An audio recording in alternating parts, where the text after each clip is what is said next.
This is B2B Tech Talk with Ingram Micro and Moxie Insights. I'm James Henderson, Editorial Director at Moxie Insights. In this episode, I'm joined by Tim Ament, unpacking personal and professional motivations, the art of calculated risk, and the power of people.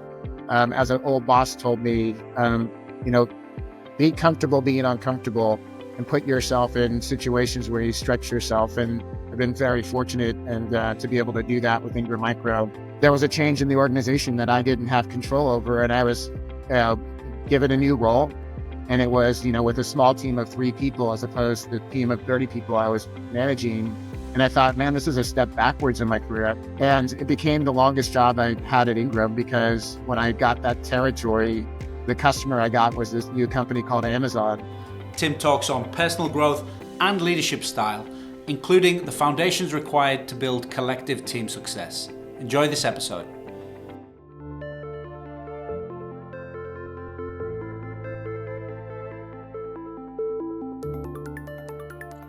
Okay, let's get into it. What motivates you, Tim? Wow, you can go, I think, so many places with that. I think over time, it's continued to evolve and change. I think at a basic human level, it's the opportunity to continue to meet new people and learn about people and their journeys.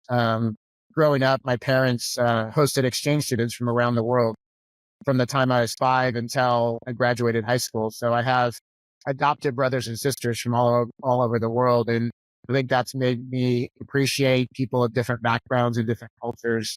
So I think it's that idea of being able to continue to learn and grow and, interact with people of different backgrounds. From a work perspective, it's the opportunity to continue to grow. I've worked for Ingram for 27 years, but I've been able to do so many different and amazing things because of the global nature of what we do, the diversity of what we do. So it's that idea of continuing to, as an old boss told me, be comfortable being uncomfortable and put yourself in situations where you stretch yourself. And I've been very fortunate to be able to do that with Ingram Micro. On a personal level, it's my family and my friends. My wife was a immigrant from Mexico. We've been together for 32 years. We met in high school, and she has a very different start to life than I have, where she had to go through a lot of challenges and she became a teacher and taught for almost 30 years in California. And she's just a great motivation for me and keeps me grounded in the things that I do. And then it's our two boys that we raised, who now are really amazing young men. My oldest son is a police officer in Monterey, California, and my youngest son is in the financial sector, living in London. So we're kind of spread around the world, but it's what motivates me in general is people, and the interaction with people, and work is the continued growth, and in personal life it's my family and my friends. Tim, those early experiences, as you mentioned, and that exposure to different cultures through the exchange program you mentioned, in your early years, obviously your career and now your family. But you mentioned one part there in terms of your career and how you started out at Ingram. Before Ingram, there was a before Ingram. You were at City, late 80s, if I'm correct. I think I was 10 years old. 10 years old.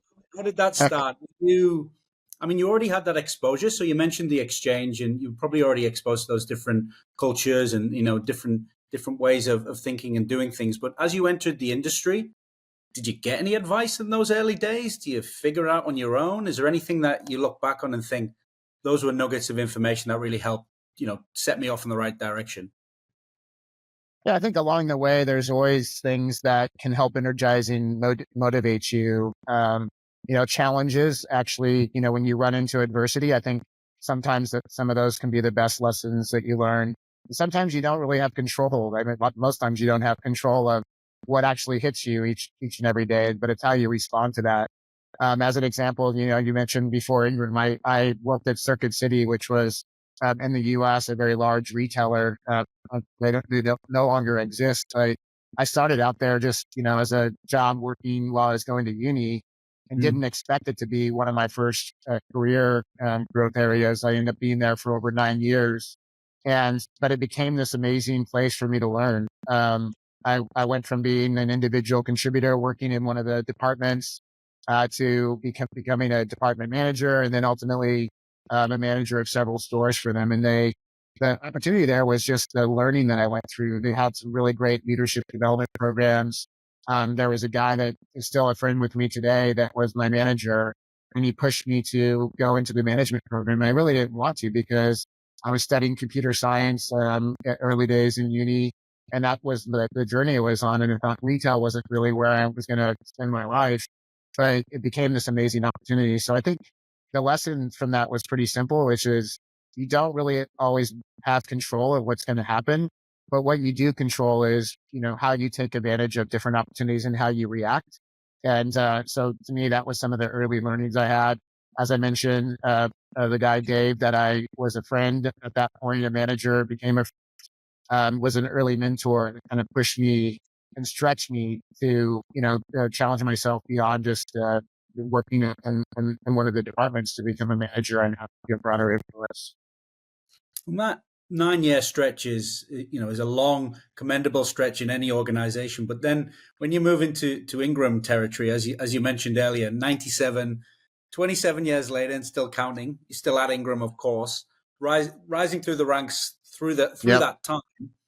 Is there anything, when I'm sure you get asked this a lot from your colleagues and your staff and just people outside of the industry, but what are the pros and cons of being at a company for essentially over more than a quarter of a century when you put it on paper? Yeah. I don't know. I think there could be cons, but I really don't think there's cons. There's only really been more pros in my view.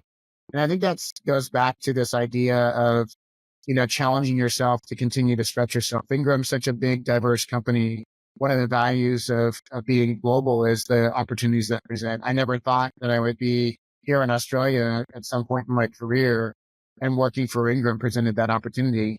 But it was also the willingness to take the risk, to be willing to get outside my comfort zone. To be honest, coming to Australia was, even though I'd been with the company for as long as I had and had a really large responsibility in the US, coming here, I knew nobody. It was truly, starting from new. It was the closest I could come for working for a new company without leaving the comfort of the company that I've worked for so long. So I think it's that. So to me, more pros, but those pros come with, like I said, the willingness to take those career risks, and then learning and meeting new people.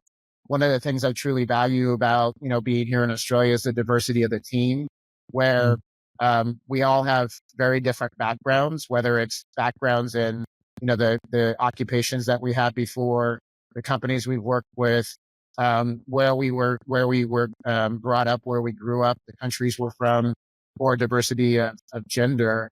And it's that willingness, like I think what I bring is the value of helping people navigate Ingram, because I have a lot of relationships within Ingram, within our customer and vendor community around the world. But it's helping connect new people. So the value that new people bring into the organization is new ideas and innovative thinking. And my job is to help connect them with the people to help that innovation and thinking come to life. So to me, I don't really see cons. I see only pros, because of the opportunity that's created for me in my career. Now, Tim, I was going to ask you if you're a risk taker, but you've kind of answered that, so I'll bypass that. You are a risk taker in terms of the changes you've made in your own personal life and the new roles you've took on and the new markets you've embraced in. So you've ticked that box. I'll I, change the I like question on I like to think of myself as a risk calculator. yeah, maybe that's a better way to phrase it. Yeah, because I think everything comes with risk, but it's all about the return that you get for taking that risk. So I think if you get the right data to help inform a decision, that gets you part of the way there. And then it's about the right people and surrounding yourself with the right people and listening to their experience. And then it just making the decision in a calculated way. And then sometimes you get it right. Hopefully most of the time you get it right, and sometimes you get it wrong. But then that's how you gain experience, is when you make mistakes through an informed, ethical decision. Then it's about then converting that into learning so that you continue to grow and learn as a team. So I know that risk taking piece it's an interesting thing for me to kind of keep that in balance. Hmm. And just on that, you hit the nail on the head, Tim. And we'll get into the very keen to understand that relocation story back to Australia as you referenced, and obviously the importance of the team for you. I know is paramount, and we'll get into that. But just back on that risk taking, you mentioned, people look at LinkedIn, it's one logo, one company for 27 years. But as you mentioned, different roles, different markets, different scenarios. Is that how you've evolved your skills and sharpened your own career, in your own attributes? Because within that stretch, there's been so many different experiences. Is that how you stay fresh and you learn new things? Absolutely. If I think back in my career, with Ingram specifically, there's been decisions that I've been able to make around career choice, and then there's decisions made that you don't have exact control over. And if I think back, one of my best learnings was I was had worked my way. When I came from Circuit City in a management role to Ingram, I started out as an individual contributor, and I wanted to get back into leading teams, and I'd worked my way up to leading a large team in our retail business in the U.S. And then there was a change in the organization that I didn't have control over, and I was uh, given a new role. It was a role as an account manager out in the field. I hadn't been in the field before, and it was with a small team of 3 people as opposed to a team of 30 people I was managing. And I thought, man, this is a step backwards in my career. I'm going now to I'm going to lead less people. And it became the longest job I had at Ingram because when I got that territory, the customer I got was this new company called Amazon. And Amazon was just starting out in the US. And it was this amazing journey where they were launching into technology as a category. And I found myself, negotiating and working with and helping enable this amazing company called Amazon, and learned so much along the way, working with people that at that time they were hiring the most number of graduates out of Harvard, other schools like that, where I found myself working alongside those people, and it pushed me to really think differently. And it became one of the best career opportunities, and I gained that field sales experience that I didn't have. So sometimes you don't have that choice, but I think if with change there comes a lot of risk, but with change there comes so much opportunity, and you have to kind of approach it with that mindset. And I've been able to do that sometimes within my control and sometimes not within my control. Sometimes you have, good bosses. Sometimes you have bad bosses along the way. You can learn from every type of person because you just open your mind up to what the lesson is at that time. You can just continue to grow and learn. I mean, if there was ever an argument for the benefits of a calculated risk taking on the Amazon account, I think that's probably it, right, Tim? So, Yeah. you know, Well, to your my point, right? calculator didn't show it at the time, but it worked out. So, Yeah, play the um, long game with that one. yeah. But you mentioned, even just that initial thought on paper, leading a team. You wanted to get back into leadership. You were leading a team of 30, then it goes down to 3, and you have those concerns as you mentioned. But as you've grown over the years and over your career, clearly leading teams has been important to you and building that culture. Do you have a style? Do you have an approach? And are you even the right person to ask? Because I don't know if if it's better to ask your team or those around you, but do you identify with any attributes of leadership? Um, I it's something I've talked to my kids about when they're growing up. I have this idea of that I think you have to be confident, but you have to be humble. And so I try to make sure that I prepare myself, and that comes through learning. Yeah. Be a lifelong learner, because I think the more knowledge you have, the more confident you can be in your how you show up in whatever role you have. So I think push yourself to continually learn and allow yourself to be confident in what you do, the decisions you make, that calculated risk that we talked about. But I think you don't want to, you also want to be humble in what you do. And, raising 2 boys, what I tried to instill in them is that confidence, but yet that humility, as you work with people, and, make sure that you show up in a way that you're helping that person across from you. I have a philosophy. I got it out of a book that I had read, but it was this idea of showing up to every conversation with this question around the person across from you, whether it's a customer or a colleague or somebody that works for you. if you start that conversation with, how can I help you be successful today, and understand what they're trying to achieve, then add value to that conversation. In the end, you'll both be successful. But it starts with helping those across the table from you. So I try to instill that in the way I show up as a leader. I can't say I always get it right, but that's a, North Star that I'm trying to drive for, is that, confident, but humble approach, and helping the person across from you be successful. And Tim, that definitely comes out in the market just from the external side. Are you reference your those early days, the exposure you had personally and professionally in your life. People always ask when we're doing this type of interview, how does that leader learn? How do they skill up? What do they do they have mentors? Do they go on programs? Do they read? Whatever it may be to upskill. It sounds to me like a lot for you has been the exposure and the cultures and the environment you've been around, the people you've been around. But is there any inspiration or guidance you've had along the way to hone those skills, or does it just come with experience?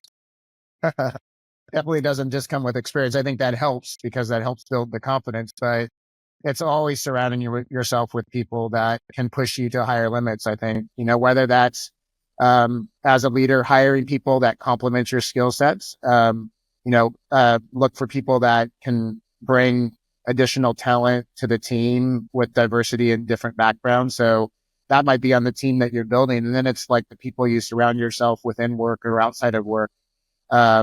If I think back on my career, Paul Bay, who is our CEO now, Paul, I've worked with, alongside and for Paul at different points in that journey along the way. And Paul is one of the most passionate, driven, and supportive people I know. He expects a lot out of the team, but he shows up and delivers himself each and every day. And he's got the customer at the center of everything that we do. And that motivates me and people around us, that have been able and fortunate to work alongside Paul. So that's like somebody within the company. There's a guy named Kirk Robinson. Kirk recently retired. He was my peer leading the U.S. business. He had been one of my first bosses at Ingram. We had been peers for different opportunities along the way. And then he was my boss before I left the U.S. business. And Kirk he was an inspiration in forming a group called Masterminds that we had a number of us inside of Ingram and some leaders outside of Ingram, and we'd meet once a quarter. And it was a safe environment for us to bring, ideas or challenges to the table and get feedback, whether that was a work related thing, a personal thing. And we had kind of like a trust within that team. So it was like I said, made up of both inside and outside of Ingram. But I think that's really important, to surround yourself with people that can push you in that mastermind group. But, sharing a bit of a personal story, when I was going to uni and working at Circuit City, as I mentioned, I started to raise a family, and I went to uni for like 6 years and left without a degree. And I studied computer science and civil engineering and then switched to business, and then, was making decent money and started to raise a family, and I stopped going to uni. Years later, I'm in that mastermind group, and one of the individuals in that group said, "Tim, you need to go get your degree. At some point, it hasn't held you back so far. At some point, you don't want it to be the reason that you don't get the next opportunity." And so I went back to school, and that pushed me for continued learning. And I found school amazing at that point, because I had experience that I could apply directly as I was learning. But it was that idea of surrounding yourself with people that can push you to go even further than you can by yourself. That's a great forum to listen, learn, and as you mentioned, that advice is, you've acted on it, and it's propelled you forward in your career. And Tim, on that, you referenced it earlier around moving to Australia and New Zealand, and that it's a new Yep. market. It's the closest you could be to leaving Ingram without actually leaving Ingram, in that you didn't know the market, you didn't know maybe as many people in terms of your network. So you have that dilemma, but then it's COVID, and you're locked down, and you can't meet your team, you can't meet your vendors, you can't meet your partners, your customers. How was that from a personal level? And I know everyone was in that same boat, but in a new market dynamic, that is incredibly difficult to create a connection and to Yeah. create momentum in a business. How was that for you? It was definitely unique.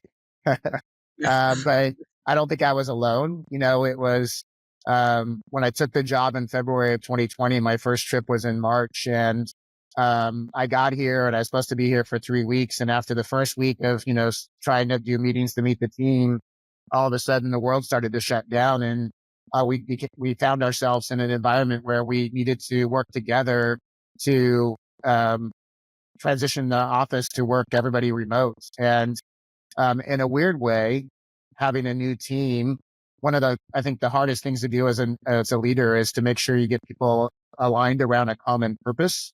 And Yeah. it was this weird thing that gave me the opportunity as a new leader coming into a completely new team, that we aligned around a common purpose, centered around two things. The first was, how do we make sure we keep everybody safe? And the second was, how do we make sure we continue to meet the needs of the technology needs of the Australian market via our reseller partners to their end users?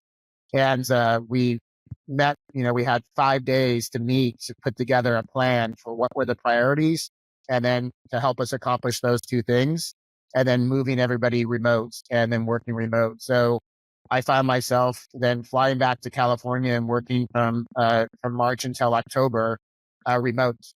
The crazy thing is that everybody was working remote. So although I was new, and it was not the way I would have wanted to start a job, everybody was remote. So I didn't necessarily find myself in a different environment than everybody else, just on a different time zone. And then we opened the office back up. Literally, I arrived on a Friday, and in October we opened the office back up on Monday. And then been in this new way of working ever since. And so I'd say it was a interesting journey. I'm more resilient than ever because of it. But what I missed from that was, in reality is I missed a year and a half of being in the market, meeting customers and meeting vendors. So it was very, very, I called it two-dimensional because we were on a screen, or one-dimensional relationships. And it was great to get to three-dimensional relationships, getting in person with everybody and starting to meet people in the marketplace, because I think that you have to, core to the business is relationships. And so I think that's what we've been focused on since then. But it was an interesting journey, but I wasn't the only one going through it. There was a lot of people that lost their lives. There was people that lost their jobs. I was fortunate to be in an occupation that we could continue to work remote. Our warehouse workers, that work out in our distribution center, they had to show up to work each and every day, and, live through the pandemic in a very different way. And that was, I don't lose sight of that we were fortunate to be able to do what we did during the global pandemic and make it through in a very positive way. And it's actually a great segue, an important segue, Tim, into the final part around. And I know we've spoke a lot about you as in your journey, your lessons, your leadership. But the final part, and I know this is the most important part for you, is the team and the culture that you've built. And that was a great example as a reference there in the warehouse team and during COVID. But how important is it for you as a leader, that collective effort, whether it's the warehouse, whether it's the sales team, whether it's marketing, whatever it may be? How important is it all coming together as one team? It's the single most important thing, I believe. There's a saying or a quote that says, if you want to go fast, go alone. If you want to go far, go together. And I think if you have the right people in the right jobs, and you enable them and empower them and trust them to do what they do well, get out of the way and just help them, as I said, help them be successful. I'm super proud of the team that we have here at Ingram Micro globally, and in Australia and New Zealand. We, I think, are accomplishing amazing things together. And it's all about, staying aligned towards a common goal, a common purpose. It's not one single person. It's not about me. It's not about one single person in this organization. It's about all of us together, our collective effort. And if any one person, steps away or needs help, it's how we all fill in together to, continue to show up and meet the needs of our customers and vendors in the market. So, to me, it's all about team, all about team. And you mentioned that it's not one individual. It's not you. It's not even your leadership team. It's beyond that, and the many people that you have in your organization. How are you, and you've been public in the press around, redefining distribution, adding new levels of value, and really reshaping your role as Ingram Micro. That naturally needs, yes, a culture and yes, a great team spirit, but also new skills and new attributes. How have you managed to bring that in as well? Because it's different elements and different attributes now that are needed to be successful in the channel. Yeah, I think that's one of the probably the reasons I've been within Ingram Micro in this channel for so long is, and it's, around technology is that you have to be nimble and you have to continue to adapt and change. And those that look ahead to try to stay ahead are the ones that continue to evolve and grow. And so I think Ingram Micro continues to do that extremely well. The fact that we have visibility to the market around the world and the diversity of our business and the different types of customers that we service and vendors, it gives us a perspective that allows us to continue to adopt and change. So our transformation journey, redefining distribution, the platforms that we're building, that started many years ago with our cloud business and making several acquisitions to enable a very powerful cloud marketplace ecosystem. And now it's evolving with what we're doing with Advantage. And I think that the skill set evolution with that is about, how do we continue to adjust? Whereas today, there's value that gets created through simplifying transactions with, a lot of people touching those transactions in the future. As we look to automate and provide self-service capability around that, it's about then how do we transition that value proposition into helping our customers and their end users go win more business together through showing up very differently with their customers. And that journey is going to be different for each person, each customer. And it's, again, starts with listening to the needs of each customer and then figuring out how our capabilities help them with what they're trying to accomplish. So, in that evolution, by the way, as we redefine distribution and deliver on the platforms, the whole vision is for our customers to be able to change the way they go to market as well, because we all have a lot of investments in a lot of manual work. And how then do we collectively transition that into what we say, moving from transactions to interactions with our customers collectively? Um, all of that starts with the mindset that we each have each and every day. And I think we've proven over time that we have the right mindset because we continue to transform and change. Back to what I was saying before, when you can see the risk with change, but then where do you find the opportunity? And I think that comes with each of us individual and our mindsets, how we accept change.